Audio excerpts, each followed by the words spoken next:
Welcome everybody to this episode of the FTR podcast. Thank you for tuning in again. Thank you very much. It's still me and Daniel. Same old, same old. The beautiful combination. How are you today, Daniel? I'm doing alright. Woke up not that long ago, I'll be real. You can tell.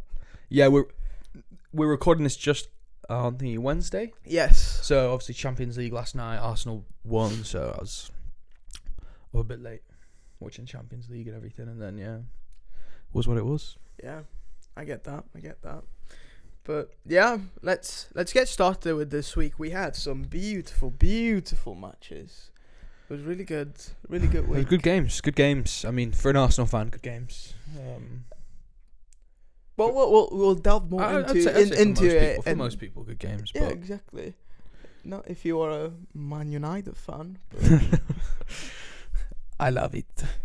Okay, so the first match we wanted to talk about was Everton Crystal Palace. Wow. Everton finally winning. I think they're learning from their mistakes. Don't go up against a team. Because from then it would just be, we're up against a team. Never mind. So, obviously in that match, Crystal Palace scored first with Gahey from the corner and everything. Just a little cheeky little flick. Good play from Crystal Palace, though. I think it's very interesting. What are your opinions on Crystal Palace so far this season? They've been mid, like every single season in.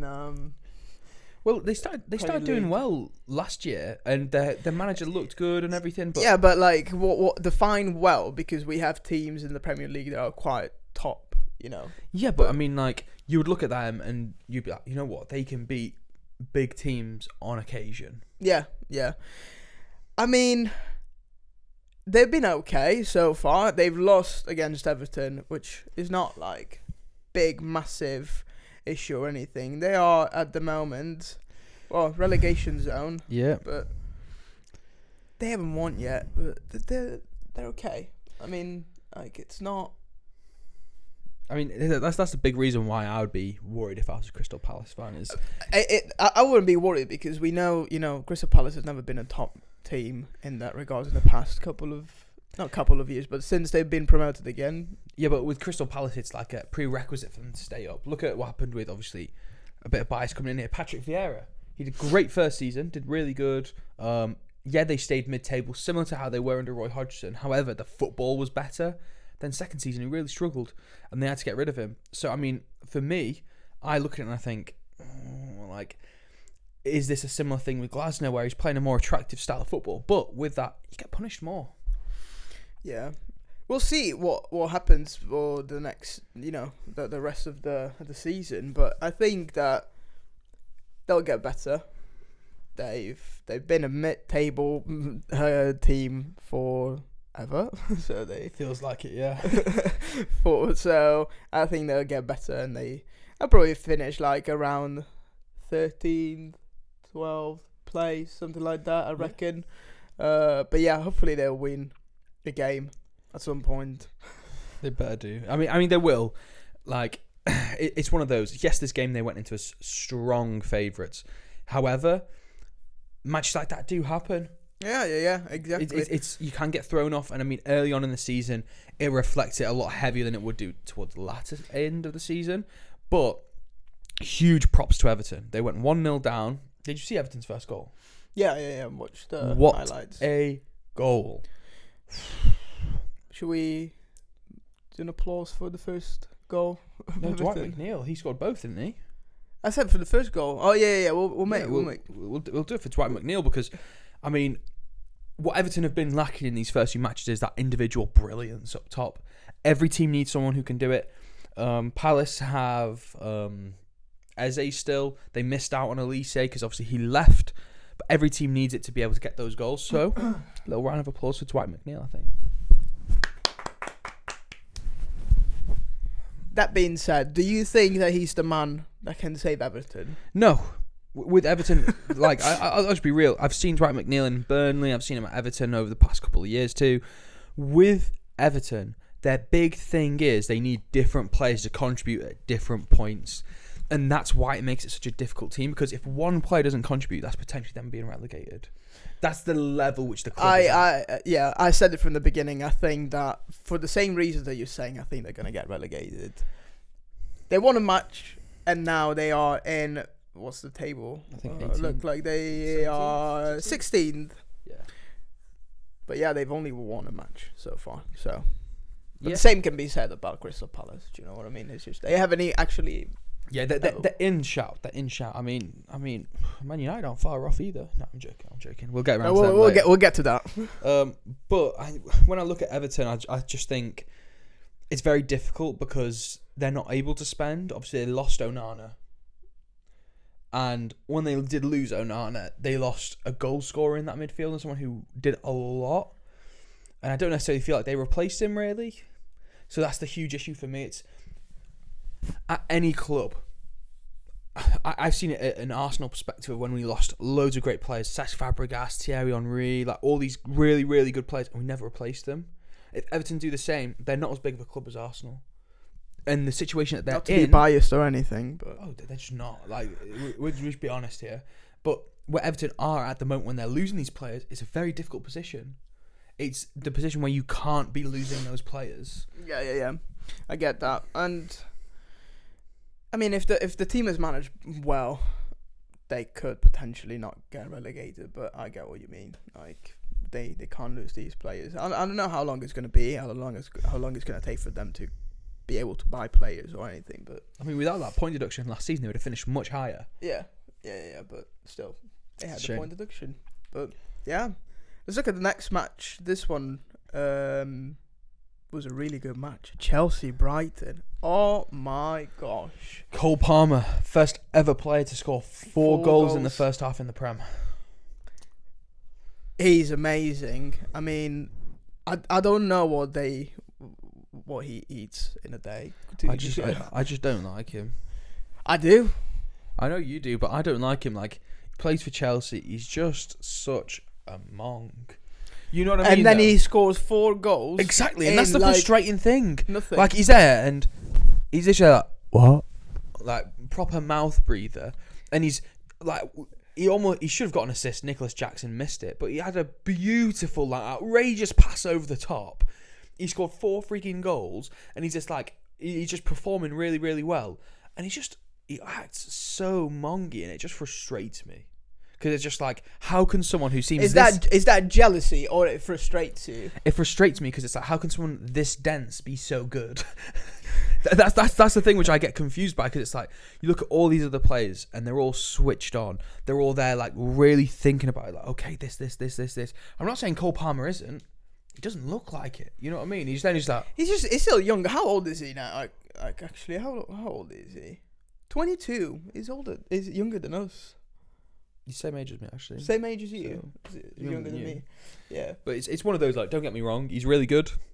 Yeah, he's got an amazing potential, and I think that if they keep using him, I still believe that Manchester City did it was a very big mistake of them to letting him go. I disagree. Man City's style as a club is, you don't want to stay, you don't have to. Yeah, no, I understand, but they could have even achieved more with him. But I guess there's a lot of different players that playtime, stuff like that. Because Cole Palmer didn't just turn up scoring 4 goals each week. He needed that with game time. Yeah, and I think that Chelsea have got their player, as in, like, he comes every week, he scores goals, he can have really good competition for Golden Boot with Haaland. I wouldn't go that far. I wouldn't go that far at all. I think he's a phenomenal player, but it's a competition. It's not like he might win it. It's like challenging. As long as Haaland's in the league, unless we see someone of a similar fashion to Haaland, which Cole Palmer isn't, there is no competition. Because Cole Palmer, in my opinion, don't get me wrong, he's a better footballer. Because you see those outrageous passes he does. You see all these different things to his game. Haaland just puts his foot there. Exactly. Haaland's just now and out goal scorer. And because of that, I just look at it and I think, Haaland, he will score 30 to 40 goals, potentially, in the Prem. Just because. He'll break his own record. He'll do stuff like that. Unless he gets injured, obviously. Cole Palmer won't get up to that level. He'll get to 20, which in the past would have been enough for a Golden Boot winner.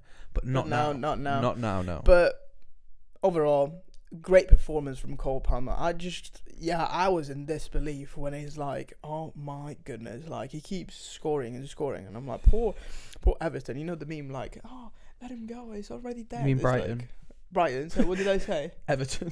Oh, we're talking about Everton. Sorry, but yeah, it's just. I mean, What about Brighton? How do you think they have been? I mean, a silly penalty to give away for them, but obviously they scored 2 goals realistically, and you've got to look at it and you've got to say, if Chelsea didn't have Palmer, which is a very easy thing to say, if they didn't have Palmer, Brighton would have undoubtedly won.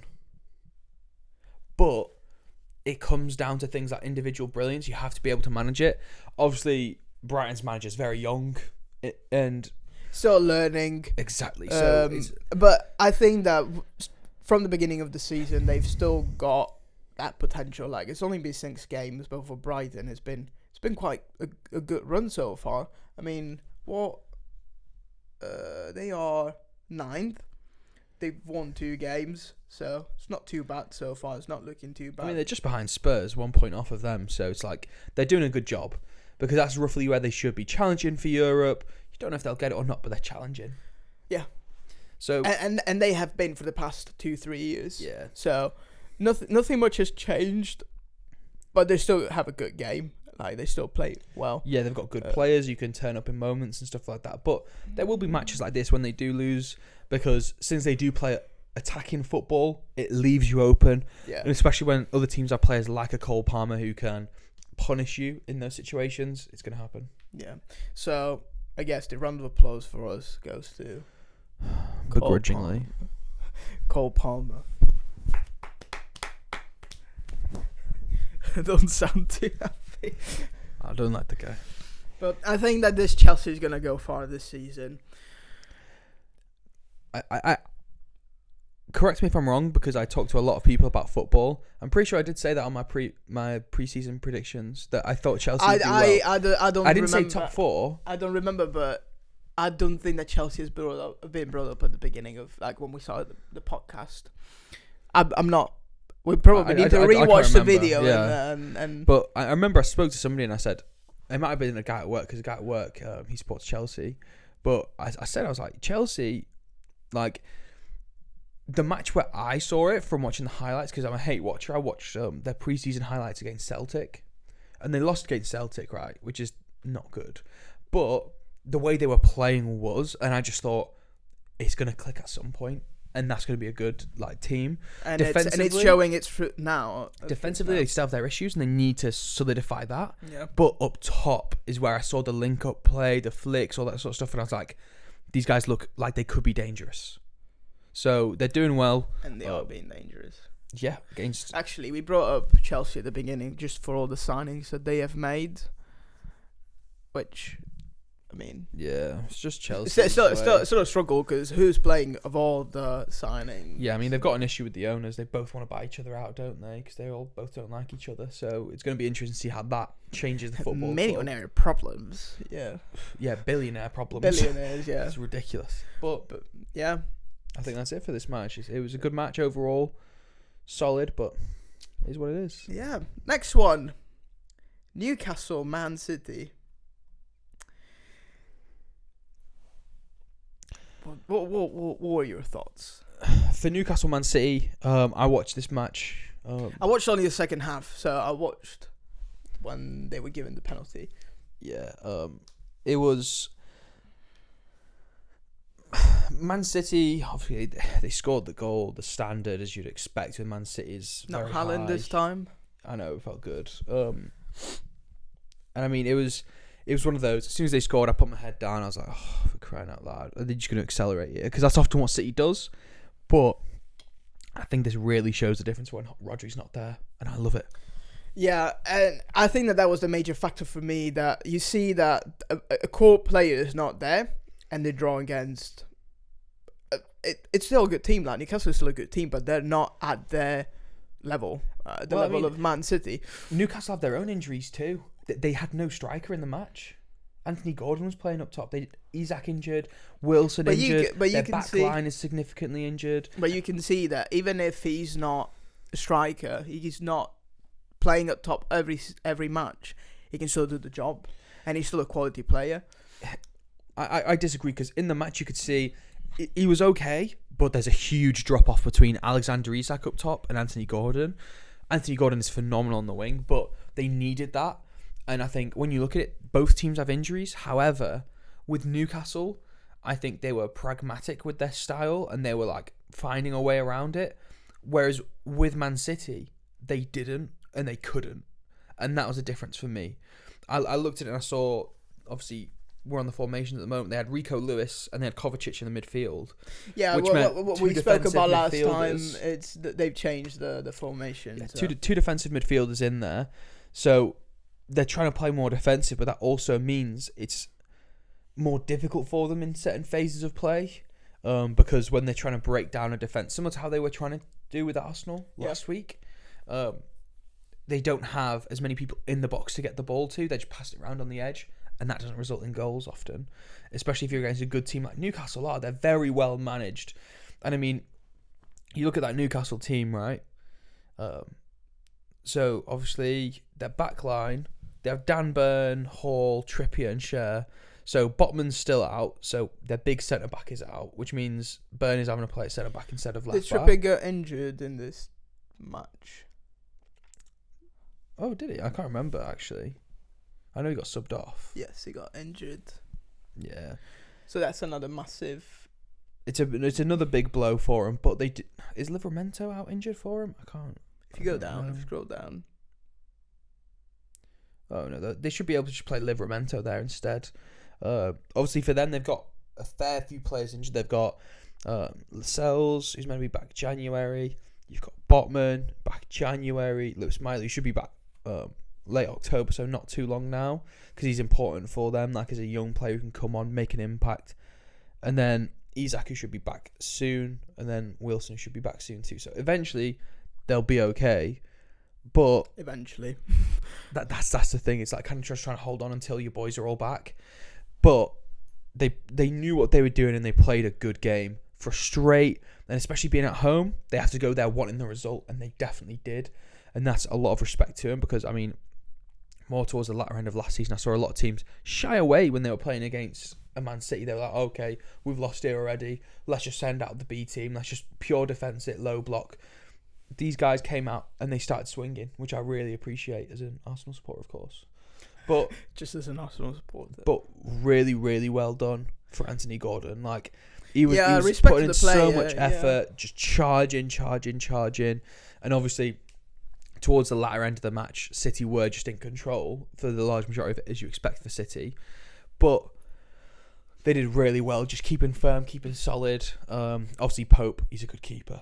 He's a good shot stopper, so he's able to do a good job for them. But really good performance from the Newcastle team in general to hold City off, because the level which City are at, you expect them to win matches like this, even without a Rodri. Yeah, but all it does is it changes their percentages a little bit, makes it a bit more. Okay, and you can see it in this match, against Newcastle, which are a good team but not a top team. What's going to happen when they go against Arsenal again, or Chelsea, or Liverpool? It's all in the unknown, but I'm excited to see this, because Rodri, he's going to be out the whole season, isn't he? ACL injury, yeah. So, yeah.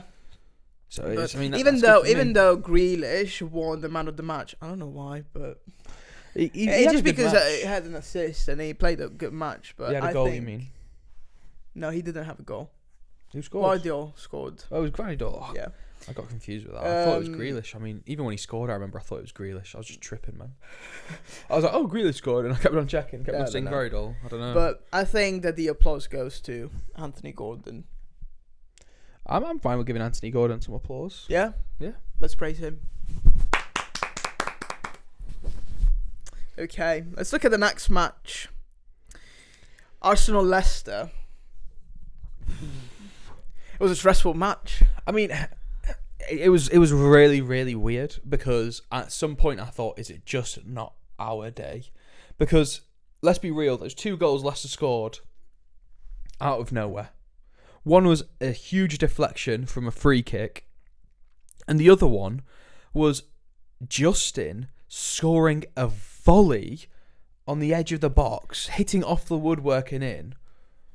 He will never do that again in his entire career. I saw it and I was like, what in the world? It was an amazing goal. But, again, you wouldn't expect anything less from Arsenal than to just score a goal at the literally last minute. And that's what they did. That's the thing which I really like about this team is in the past, obviously it's an Arsenal supporter, I've been there, it's like, oh, we need one goal late on, and you're just like, it's not happening. And you just like lose all faith. All the time. And now it's happening more and more, which don't get me wrong, I'd prefer it sooner. For my heart rate, I'll probably live a bit longer. But it's really good that we're getting those goals in and we're not giving up until the very last whistle. I mean, even after we score that third goal, we're not like, okay, yeah, never mind, let's just carry on, let's go home. No. We carry on fighting. And the thing is, there was an own goal, and literally the 90th minute, they were not done there. They just kept going. Exactly. And Havertz scored a goal at the 99th minute. Yep. And I was just like, yes. And it was really good play from Havertz. That's what it's about. He didn't get overly excited. He stayed in line with the keeper. And obviously, it wasn't Sterling who got the assist, even though Sterling was trying to pass it off, which, if he had, it would have been offside. But it was really good pressure from even like Sterling, who we give him his time because realistically, obviously, I think a lot of people were expecting Sterling to just come in and just be like, okay, yeah, he's playing every match, playing really well. No. Look what happened with Kai Havertz after he'd been at Chelsea. Chelsea ruins a lot of players. You've got to give them their time. Yeah. And that's what we did. We gave Havertz his time, so we need to give Raheem his time too, to get into the flow of things, get used to the pace, and then he'll start performing. So hopefully he performs sooner rather than later, though. I'll give him that. I agree. Overall, it was a good match, and I like how Arteta is using new players. Like he put Calafiori in from the beginning, and not to praise it. I was going to say Sterling as well. Yeah. He's integrating them in the team, and they are integrating very well. So it's good. It's good to see. I'm sorry. You're talking about new players integrated, and you're not mentioning the one key name every Arsenal fan has been mentioning, and I need to sing that boy his flowers. Go on. Do you not know who it is? No, I want to hear it from you. Ethan Nwaneri, 17 years old. He came onto the pitch. This is when the momentum had completely shifted and Leicester was still there. He drifts past 3-4 players, and their keeper had a phenomenal match, by the way. It felt like he could have saved the frigging Titanic. If you look at his stats for the match, the amount of saves he had, it's ridiculous. He was. Check. I want to see how many saves he had that match. 13. 13 saves. 13. What keeper makes 13 saves in a match? Even though, Arsenal scored 4 goals, he was still nominated the man of the match for some reason. Yeah, because he was phenomenal. It would have been so much easier, so much clearer. But Ethan Nwaneri, he came on and made a huge difference at the age of 17. He had that swagger, he had that confidence. I'm so impressed. And I really want him to start next match. I don't even know who we're playing against, but I want him to start. Who are we playing against next? I don't know. Check for me. I'll check for you very quickly. Oh. It's not very quick. Southampton. Yes, start him. So start him now. I want to see him play. I want to see him with that tenacity and that commitment. It's going to be beautiful. I'm telling you that right now. He's going to score goals. He looks so good, and I can't wax lyrical enough about him. I don't want to put pressure on the boy or anything like that. If you're watching this podcast... Yeah, if you're watching this podcast, Ethan Nwaneri, I love you already. But... Not to put any pressure on you. He just looks so sharp when he comes on. Obviously, we saw it against Bolton because he played in that match. He looks really sharp. Scored 2 goals on his first start. And then on this one, he just turns players, runs past them. Just looks like he's about to bend it bottom corner. And 17. And he's 17. Yeah. What were you doing when you were 17? Working at KFC. I'm pretty sure I was. Yeah, I was at college just working at KFC. I don't even remember what I was doing at 17. It's ridiculous. He's so good, and it's really exciting to see a young player like that come through Arsenal. And I'm really excited to see more of him. It's going to be really interesting because I think while Ødegaard is out, he can effectively substitute him. I mean, and then you can have another player that can play one match on, one match off, and they can just I mean, even if you want to start Nwaneri at the 8, I want to see him play. He's a player is it your new player now then? He just excites. He excites me because it's like he'll get on and he'll drift past players, going past them. Because a lot of time with our squad, people don't do that too much. It's often a lot of passing and then maybe in a moment just dribbling past. But we don't see it in the midfield because Ødegaard's not that skillful super dribbler. He's the skillful elite passer. But to have that in the midfield would be just a dream come true. Cool. But Arsenal looking like they're capitalising on Man City. For a moment, I thought, we're not going. This is so annoying. Man City have just drawn, and we're going to draw against friggin' Leicester. I thought the same, and then last minute, it felt so good. It's about.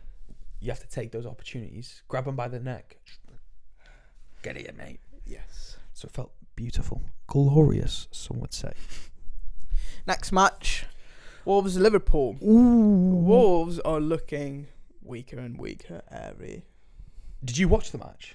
No. I was about to say. I'm just going off the result, to be honest. I was there like, wait, what? Because that was really close.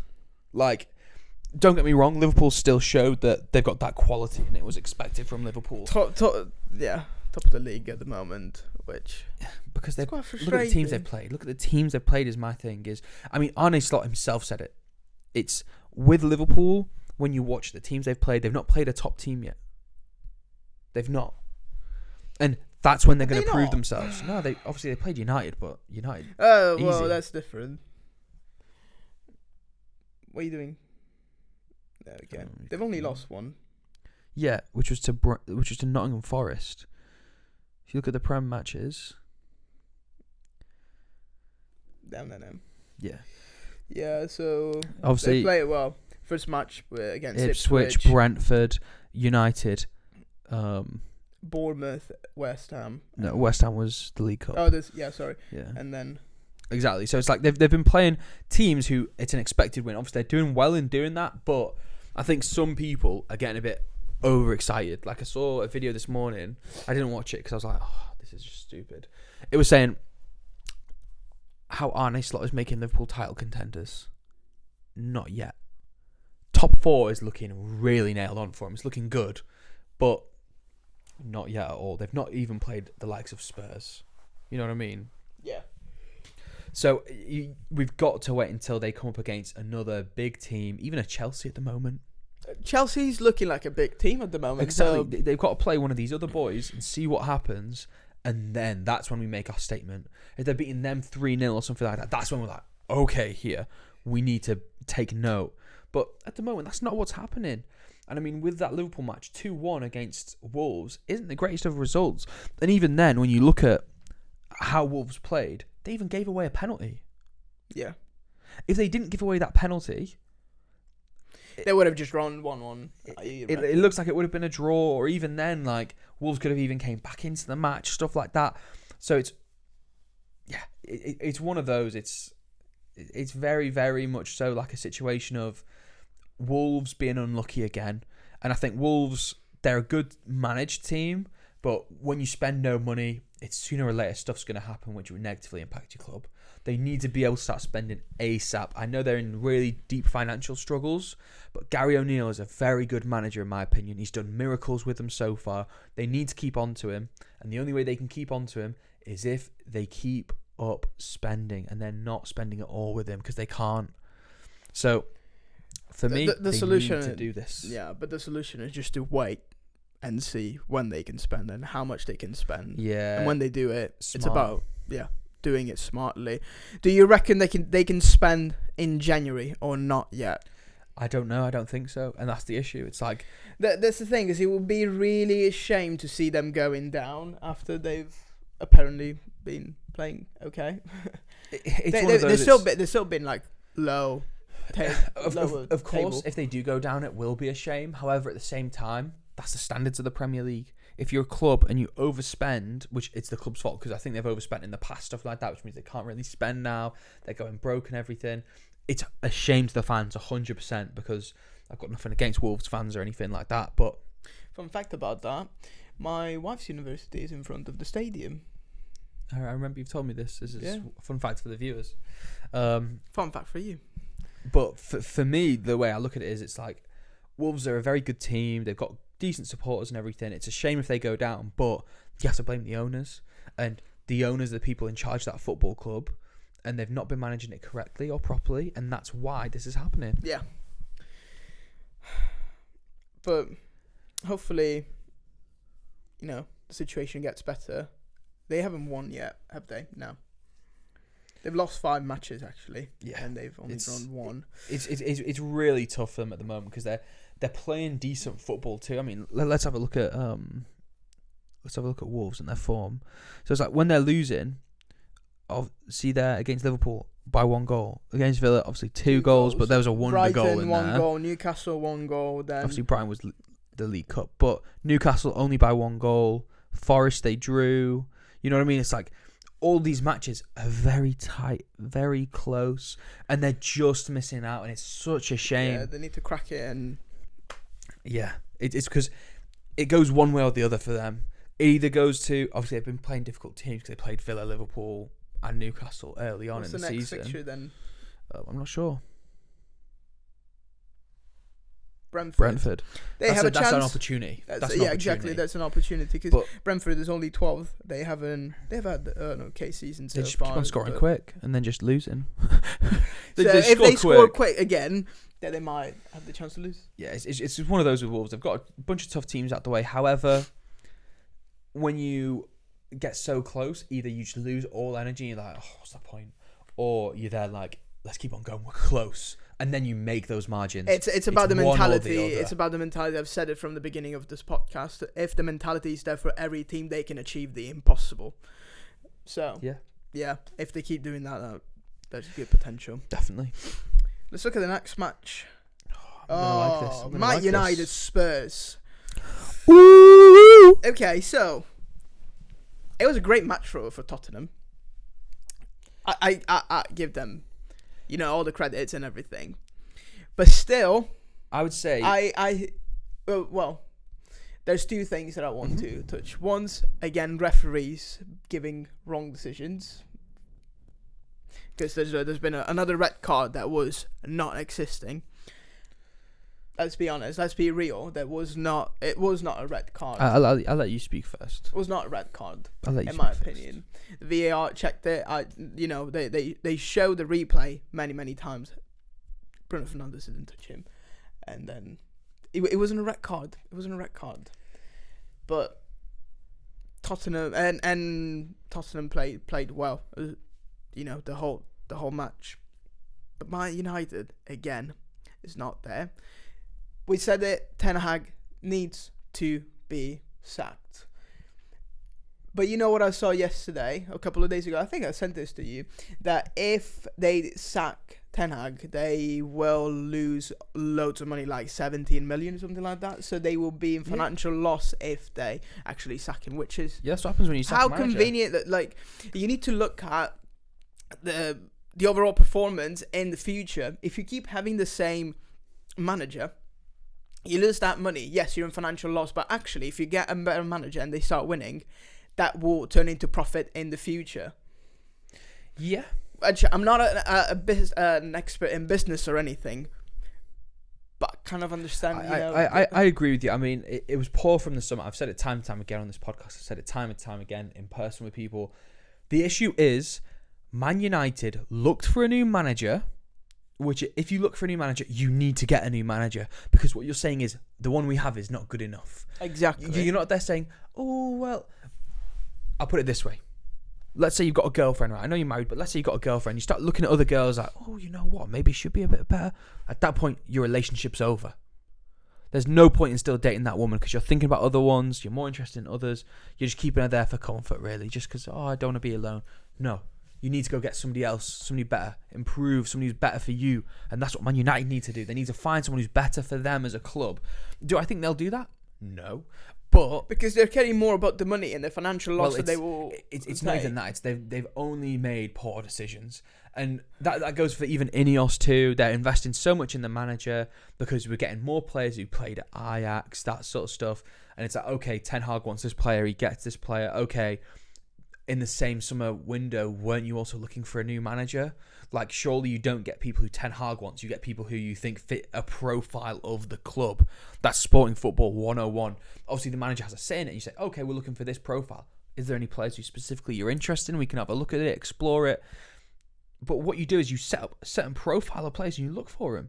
With Ten Hag, it just feels like his profile is, if I've worked with them before, they might be good, so I trust them. Yeah, but you worked them before with them. Yeah, exactly. You might have worked with them 2 years ago, 3 years ago. They might have changed completely. I understand you can scout them, you can go and watch their matches, but they played in a different league, man. They played with you differently. Like, change happens. And my favourite thing is, apparently all these players were good in the Dutch league. They played a Dutch team in the Europa League. It's like the German league. It's a farmers league. They drew against FC 20. Yeah, exactly. In the Europa League. So it was funny because it was like, you brought in all these Dutch players and they're not even good enough to play in Holland anymore. It's amazing. I love it. But for me, I'll start with Man United and then I'll go to Spurs because it's harder for me to give Spurs any credit, just because obviously who I support. But with Man United, it's a red. I'll first and foremost say it's a red. The reason why is a lot of people say he's slipping. He slipped. Yeah, he did. But he kicked his foot out. Did he? I think it was. If you watch it, he's slipping and then he goes and kicks his foot out while he's slipping. It doesn't matter. He can't do that as a professional footballer. He knows what he's doing. He's trying to clip him. And it goes high. It goes up here. Yeah, it's by the shin pad, but that's still high. He studs up on somebody. He's kicking out. He makes contact with him. Yeah, you can say, it'd be nice if he didn't get sent off for that. But at the end of the day, you put in the referee in a situation where he will give you a red. Because you're kicking out. It's at least a yellow, debatably a red. And whenever you're in that situation because you've kicked out and done something violent, of course, you're putting yourself in the line of fire, especially when you're Bruno Fernandes, who's known for being petulant. You know what I mean? It's true. That's a good word, petulant. I like that. I like it. I've been using it a lot recently. I can't lie. But and a lot of people might be thinking who's watching it, but what about the Trossard and the Declan Rice red, which I got mad at? Those are different because for me, kicking the ball away, like how they did in what I believe minor ways when there's inconsistency, we didn't see somebody else in the same match do the same thing and not get punished for it. If we did, I'd be agreeing with you. Consistency. However, it's one of those. I feel very much so that because it's Man United and because there's all the pundits who are Man United and everything like that, they've came out and said, sorry, it was the wrong decision. Why? It's fine. If you send him off or something like that, yes, some people might be complaining. Some people might be saying, oh no. I remember I saw some polls on Instagram. It was basically 50-50 as to whether it was a red or not. Yeah, but again, it shouldn't have been a red. If it's decisive, I understand it, and then I understand the yellow, but I don't think it should have been a red. Like a straight red. If it's 50-50 like that, I think that shows you're putting a decision on the ref. And with how poor refs are, you don't want to be putting a decision on them at the end of the day. Yeah. Bruno Fernandes made a mistake because he kicked out, studs up into James Maddison. You're giving the referee an option to send you off in that match. It's your fault you got sent off. It is petulant. Yeah. It's just, he's a little baby. You know what I mean? And I mean, the thing is, we can talk about, the red card and everything. It wouldn't have changed the match. It wouldn't have changed the thing. It wouldn't have changed the match. My point was just poor decisions from the referees. They still play poorly. Like, you watch the match and it's just like all over the place. They don't know what their position is. They just don't have that. What's the word that I'm looking for? Like, when you're not angry, but like, just being firm. Firm, yes, thank you. I mean, you have a great vocabulary, Daniel. Oh, thank you so much. Petulant. He's trying to hit on me, this podcast. Oh. Yeah. I need to start studying more English now. But the way I look at it is, referees this season have been booking people more and more than ever before. For no reason, to be honest. It's not nice. We don't want to see that as fans. We don't want to see, every match 3 or 4 players have yellows. Okay, we've got loads of suspensions here, loads of suspensions there. It's an entertainment sport. We want to be entertained. Realistically, if they're doing something which is illegal and it's like, okay, yeah, clear yellow, then fair enough. But they haven't done anything illegal, right? But a lot of the time, it's stuff which you can be like, okay, yeah, just have a word. If he does it again, give him a yellow. Exactly. And that was the problem that I had with this specific challenge. It was just a straight red. It was very debatable because he just slipped. Yes, well, you made the point that he just kicked his foot and anything, but it shouldn't have been a straight red. The way I looked at it when I first saw it, obviously I didn't see the slip. I saw the kick out and I just thought, yeah, he's in danger here because they were losing. What was it, 1 or 2 at the time? No, it was just 1, I think. Yeah, they were just 1-0 down, but they were getting dominated. Very embarrassing. We've seen Bruno in matches like this before where he's whinging, oh, sub me off, I'm injured, and then he's back for the next match. Okay, yeah, sure, mate. You know what I mean? We've seen him be like this whenever it comes to big matches and United don't perform. He shies away from it. So I thought he's doing this because he's annoyed he can't get a touch of the ball. And this coming from a place of frustration, which for me is why I would have given a red too. I'd have been there like, no, jog on, mate, you're off. And that's not from a biased perspective because, don't get me wrong, I said before this match, if both teams could lose, I would love it. You know what I mean? So that's what I was looking for. I was looking for a bit of back and forth. Somebody loses, cool. Yeah. But overall, like, looking at Tottenham, they looked like a really, really strong team. Johnson had a great match. Johnson played really well. He scored, I think it was... He scored 1 goal in it. I think he had both assists. 1 goal in his past 4 matches or something. No, 1 goal each of his 4 matches. 4 matches, 4 goals, something like that. So he's in good form. Yeah, he's in good form. But my thing is, with Spurs, obviously we've seen their frailties. We know that they have them. We can't shy away from that. But with this performance, there was composure, there was maturity. Because they were there, and realistically, United will knock on the door at some point. What United rely upon a lot of the time in their matches is, okay, we're 1-0 down. Or we're getting dominated here. But when we get our chance, we're going to capitalise upon it massively because you guys are still going to be so high up the pitch. We're going to try and counter-attack you harder and stuff like that. And then they get the first goal and then they carry that momentum with them. With Spurs, they were very smart because they realised that's what they're going to do. If they attack, let's sit back and properly defend and then actually transition well, which Man United struggled to do. But it was really composed, really mature. I mean, watching it, I like... Being real, if I wasn't an Arsenal supporter, I wouldn't be there off my feet giving a standing ovation like, wow, what a performance or anything like that. It was just a very mature performance, which is something we don't often see from Spurs. So well done for them. So the round of applause goes to the whole team. Personally, I would say we should, and I don't want to do this personally, but for Big Ange Postecoglou. Okay. Because he set up his team really well, really expertly. There was a lot of good performances there from the players. There was Kulusevski who played really well. Kulusevski was the man of the match. Solanke who was drawing in a lot of defenders. For that first goal, De Ligt and Martinez were both marking him, which left a huge acres of space for Van de Ven to run into. It was so bad defending. Then Dallow's just there like, oh, sorry, it was my fault. I put my hand up. It's like, no, mark your man. Just do your job instead.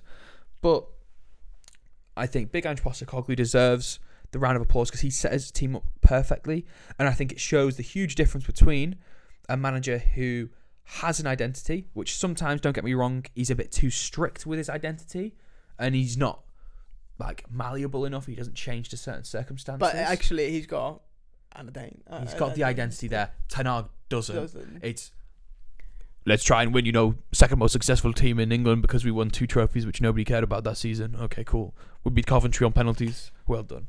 But Big Ange Postecoglou, I'll give him a round of applause. I'm still putting my microphone down, man. Okay. Last match we wanted to talk about was Ipswich Villa. Up the Villa!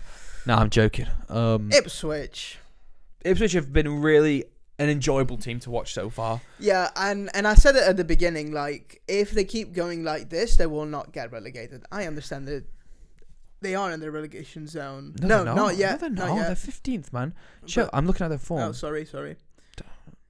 So, you look at their form, and realistically, okay, so they've already played Liverpool, they've played City away, but they've drawn against Brighton, Southampton, and Villa. So Brighton and Villa, good teams. Southampton, I mean, they've got 3 difficult teams out the way now. It is the big thing for them, which they need to be happy and excited about. I would say 4 difficult teams. Brighton is a difficult team to play. Yeah, well, we'll say 4 then. They've got 4 difficult teams out of the way off the bat.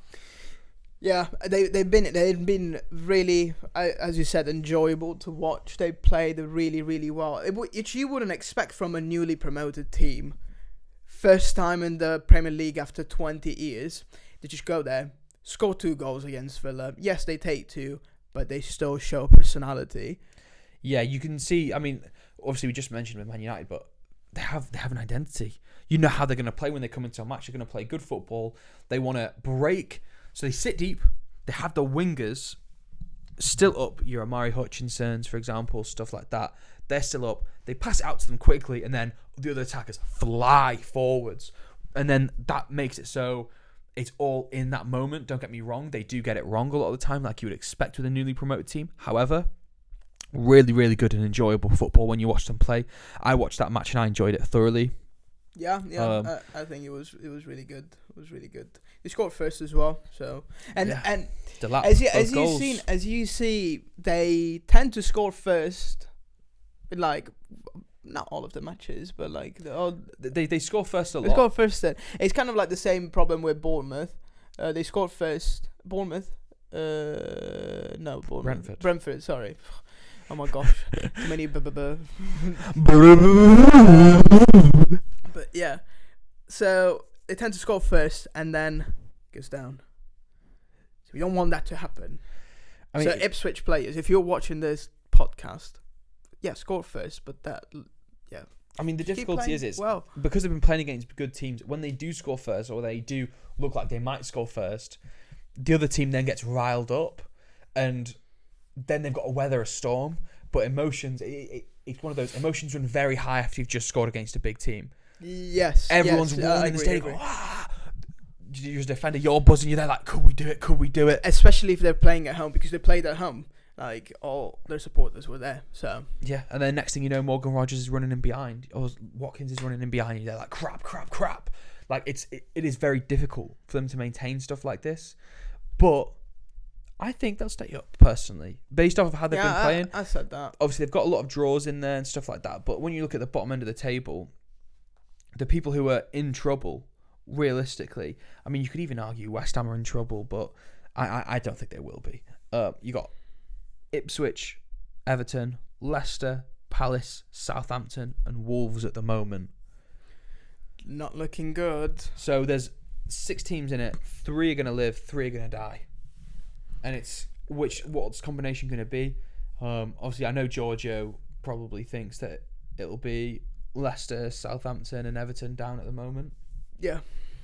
I think Southampton and Leicester, yeah. But I don't know. I think there might be a surprise in there too. I think there might be unfortunately, maybe a Wolves or something. I think it'll be interesting. I was gonna say the same. Like, I think that Wolves is another danger. I'm in danger. Exactly. But overall, I hope that Ipswich stays up at this point. I do, yeah. So it'll be nice to see a change. Smaller team coming up, staying up, doing well. But it's like the Leicester from 2015. When did they win the league? Yeah, that was a obviously completely different. Staying up in the league compared to winning but it. Imagine it won't happen. But if it happens, no, they've already dropped too many points. That's not Leicester. I'm talking about Ipswich. If I know. Do the exact Ipswich same thing. have dropped too many points. They've drawn 4 matches. They've lost 2. That's not enough to win the league now. I think the next team to win the league is going to be AFC Richmond. But no, yeah, really enjoyable football. So yeah, hopefully next week is going to be enjoyable as well. Yeah, I mean, what sort of matches are on? I can't even think of it off the top of my head. So obviously, yeah, you got Liverpool playing against Palace, Man City against Fulham, Everton against Newcastle. Not many good matches, to be fair. Villa, Man United. Brighton Tottenham as well will be a really good one. Yeah, not the craziest of matches, but it will be interesting to see some of these teams, how they played this past week. See if they can keep it up. See if momentum. See if people can wobble a bit. I mean, Forest against Chelsea. Forest to beat Liverpool. You know what I mean? Like, it could happen against Chelsea. Personally, I don't think that will happen, but you never know. And I mean, Arsenal could even lose to Southampton. I pray they don't, but yeah, it would be really difficult if they... I'd. Oh, yeah. But we'll see. Hopefully Ramsdale just lets them just fly past him. It's my old team. I can't do that. But, yeah. thank you so much for watching. We appreciate your support. So if you haven't subscribed yet, please subscribe. Please do. Give us a like. Share with your friends. That will be really good. We'll really appreciate it. Yeah, keep notifications on so you can see when we upload. It's usually every Friday. If not, it'll be early Saturday. Yeah, but we aim for Friday. Obviously, it's just a 2-man team at the moment, so we do what we can to upload it. We're both working / in education, so we do what we can. Yeah, basically both. But yeah, we do what we can. So please do give us a like, subscribe, follow our Instagram. We'll let you know when we post stuff on the story too. So yeah, Perfect. thank you for watching. Thank you guys. See you later. Cheers. Bye.